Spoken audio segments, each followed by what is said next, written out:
Hello বন্ধুরা, কেমন আছো? তো নতুন একটা ভিডিও নিয়ে আবার তোমাদের সঙ্গে চলে এসেছি। সকাল সকাল চলে গেছিলাম হচ্ছে বাজারে। দেখো বাজারে প্রচুর মাছ আছে, শোল মাছ আছে, এদিকে বাটা মাছ আছে, এদিকে হচ্ছে পাঁচমেশালি মাছ আছে, তারপরে হচ্ছে এদিকে হচ্ছে চাদা মাছ আছে, অনেক রকমের মাছ আছে। মানে অত মাছের নাম আমি ঠিকঠাক মতো তোমাদের বলতে পারবো না। তোমাদের দাদাভাই চারিদিক খুঁজে খুঁজে দেখছে যে মানে কি মাছ নেব, কিন্তু এই দাদাভাই বলছিল চিংড়ি মাছগুলো নিয়ে যাও। আমি বলছি না থাক, এতগুলো চিংড়ি মাছ আজকে নিয়ে যাবো না। তো তোমার দাদাভাই বলছে ছেড়ে দাও, তাহলে মাছ যখন তোমার পছন্দই হচ্ছে না তাহলে চলো তোমাকে হচ্ছে মাংসর দোকানে নিয়ে যায়।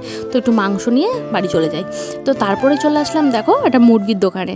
তো সেখান থেকে একটা মুরগি নিয়ে নিলাম আর বাড়ি চলে আসলাম। বাড়ি চলে এসে তাড়াতাড়ি করে আলু ছাড়িয়ে নিচ্ছি, কারণ কি করব, আলুর চচ্চড়ি।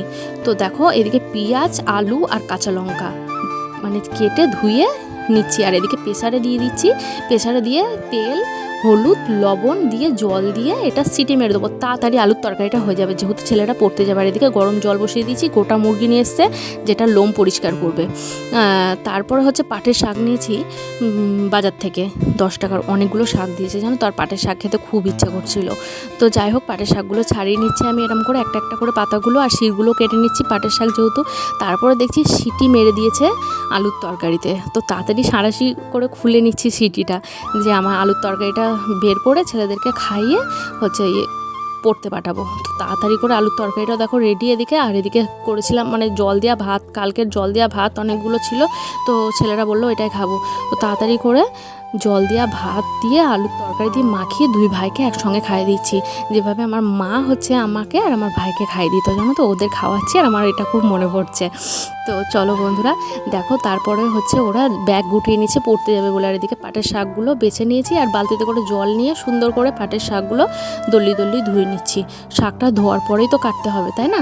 তো তারপরে দেখো এদিকে জঙ্গল করে বসে আছি, পাটের শাকগুলো কেটে নিচ্ছি সুন্দর করে। পাটের শাকগুলো কাটা হয়ে যাবে, তারপরে এগুলো পরিষ্কার করব। তো সুন্দর করে পাটের শাকগুলো কেটে নিচ্ছি। আর এদিকে দেখো গোটা মুরগি তোমার দাদাভাই লোম ছাড়িয়ে দিয়েছে, লোম ছাড়িয়ে পরিষ্কার করে দিয়েছি গরম জল দিয়ে। আর আমি সেটা পুড়িয়ে রাখছি, ও গাড়িতে গেছে আর বাড়ি আসবে, এসে টেসে তারপরে হচ্ছে এটাকে সুন্দর করে কেটে দেবেন। আমি সুন্দর করে এটাকে না পুড়ালে ভালো লাগবে না এই মাংসটা, জানো তো। তাই সুন্দর করে গ্যাসে পুড়িয়ে নিচ্ছি। কাঠে তো যেহেতু রান্না করি না, তো কোথায় পোড়াবো, গ্যাসেই পুড়িয়ে নিচ্ছি। তো তারপরে দেখো এদিকে গ্যাসটা আমি সুন্দর করে মুছে নিচ্ছি, যেহেতু মাংস পুড়িয়েছি। মানে গোটা মুরগিটাকে এভাবে মানে গ্যাসের মধ্যে পোড়াচ্ছিলাম, তো ওই গ্যাসে রান্না করতে ভালো লাগবে না, আর কেমন নিজেরই গা পিড়বিড় করবে। ওই কারণে গ্যাসটা সুন্দর করে দেখো মুছে পরিষ্কার করে নিচ্ছি।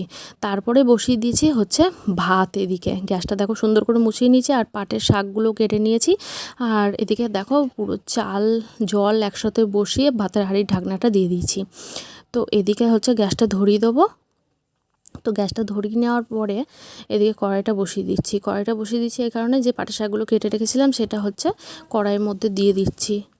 তো কড়াইয়ের মধ্যে দিয়ে এখানটা করে দেখো জল দিয়ে দেবো আমি, যেহেতু পাটের শাকের এটা ঝোল করব, ভাজা নয়। ওই জন্য পাটের শাকটা হচ্ছে সিদ্ধ করে নিচ্ছি। আর পাটের শাকটা মানে নাড়িয়ে দেখে নিচ্ছে যে জলটা ঠিক আছে নাকি খুন্তি দিয়ে। তো তারপরে দেখো এদিকে দিচ্ছি হচ্ছে খাওয়ার সোডা। খাওয়ার সোডা দিলে কি হয় বলো তো, একটু খাওয়ার সোডা দিলে না পাটের শাকটা তাড়াতাড়ি খুব সুন্দর গলে যায়, আর ওই খসখসে ভাবটাও পাটের শাকের থাকে না। তো দেখো খাওয়ার সোডা দিয়ে দিচ্ছি। আর এদিকে দিয়ে দিচ্ছি হচ্ছে লবণ, মানে পরিমাণ মতো লবণ, যেটুকু লবণ পাটের শাকে লাগবে সিদ্ধ করার সময় আমি একবারে লবণটাকেও দিয়ে দিলাম। তারপরে দিয়ে দিলাম এদিকে ঢাকা। তারপরে দেখো সেই সব মানে যত মানে পাটের শাকের ডান্ডি ফান্ডি ছিল, মশলা ফসলা যা কেটেছিলাম সবগুলো ফেলে দিয়ে এটা মুছে নিচ্ছি। তা করতে করতে মুছতে মুছতে দেখছি পাটের শাকটাও সিদ্ধ হয়ে গেছে খুব সুন্দরভাবে। তো আরেকটু জলটা মেরে নিচ্ছি। আর এদিকে তোমাদের দাদাভাই এসে মাংসটা আমাকে পুরো কেটে দিয়েছে। এদিকে পেঁয়াজ, আলু আর টমেটো আমি কেটে নিয়েছি, তেল গরম করে নিয়েছি। আর আলুগুলো সুন্দর করে দেখো লবণ দিয়ে ভেজে নিচ্ছি। তো আলুগুলো ভেজে নেওয়া হয়ে গেছে লাল লাল করে। তো এদিকে পেঁয়াজ আর টমেটোটা দিয়ে দিচ্ছি।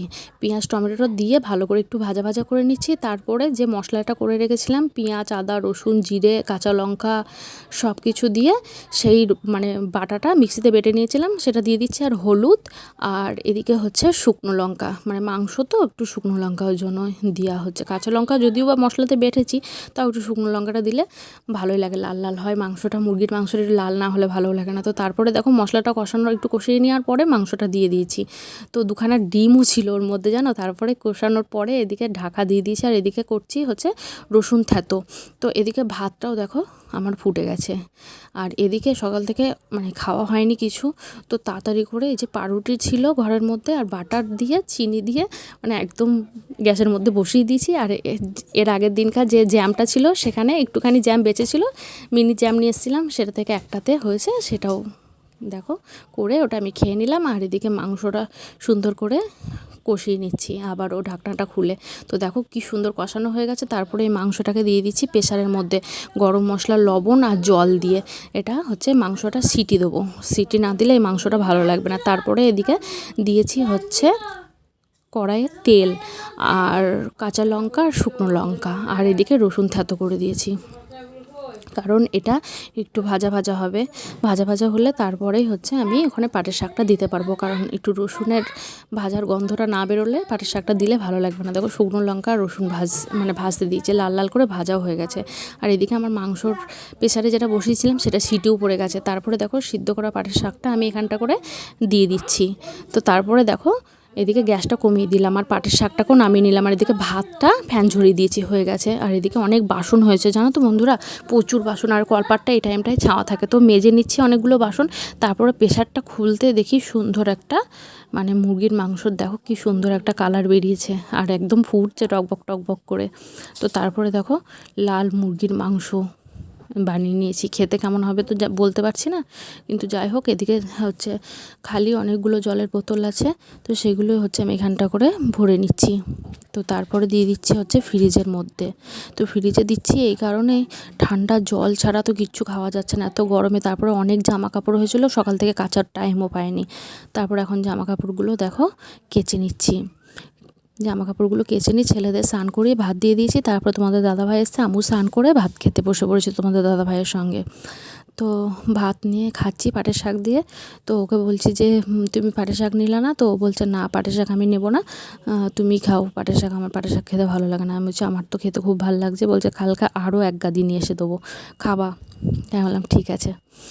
তো তারপরে দেখো শুয়ে পড়েছিলাম, দিয়ে ঘুমিয়ে গেছি। আর সন্ধে লেগে গেছে উঠতে, দেখো পুরো সন্ধে লেগে গেছে। আর জামা কাপড়গুলো মেলা আছে, সেই জামা কাপড়গুলো তুলে দই লস্যি করে নিলাম সন্ধেবেলায়। সারাদিন টাইম পাইনি খাওয়ার জন্য, তো দই লস্যি খেতে খুব ইচ্ছা করছিল। তো যেহেতু দই লস্যি খেতে ইচ্ছে করছিলো তো করে নিলাম। তারপরে সন্ধেবেলাতেই খেলাম, ছেলেকে দিয়ে দিলাম, দুই ছেলেকে দেওয়ার পরে তোমাদের দাদাভাইকে দিয়ে দিলাম, আর আমিও নিয়ে দই লস্যিটা খেয়ে নিলাম। তো যাই হোক দেখো খাওয়ার পরে পেট দম ধরে থাকবে জানি। তো ভিডিওটা যদি ভালো লাগে লাইক কমেন্ট শেয়ার করতে ভুলো না।